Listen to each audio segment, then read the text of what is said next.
Les années 90, ce sont des années dangereuses dans le monde entier.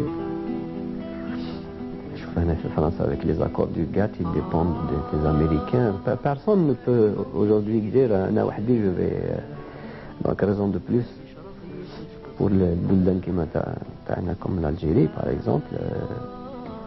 On dépendra toujours des puissants. Ils feront une...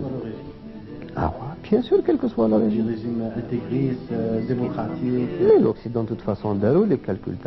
Quel que soit le bonhomme qui arrivera au pouvoir, que ce soit les islamistes, ou les démocrates, ou les militaires, ils ont des plans préparés pour ça.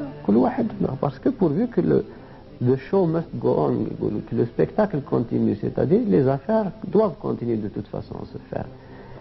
Celui qui prend le pouvoir en Algérie, il n'y a aucun problème, parce qu'ils sont dépendants de nous, il faut toujours que la balance commerciale soit en notre faveur. Et ça, bon, ils ont des dossiers, ça on le sait.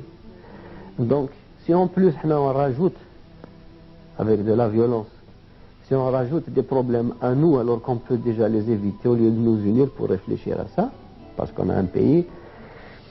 Tu sais, il n'y en a pas beaucoup de pays comme l'Algérie.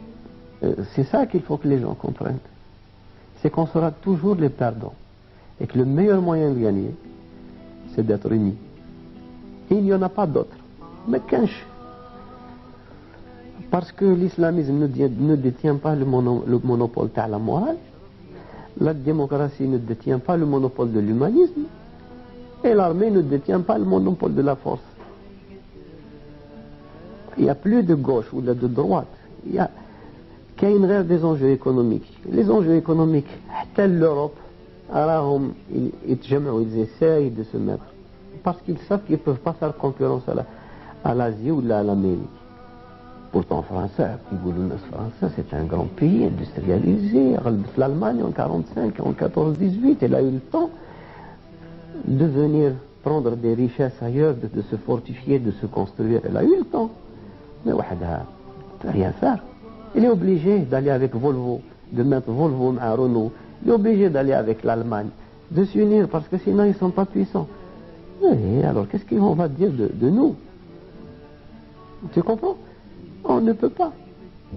On ne peut pas. Il n'y a que l'Union. On a la chance d'avoir un pays riche. C'est une chance. C'est pas le Bangladesh. C'est pas l'Éthiopie. On a une armée régulière parce qu'après tout c'est pas une armée, c'est pas une république bananière. C'est vrai. On a un État structurel, toutes les conditions sont réunies, il suffit qu'il y ait de l'honnêteté surtout. La recherche du pouvoir, elle ne mène à rien de toute façon parce que personne ne gagnera dans la bataille.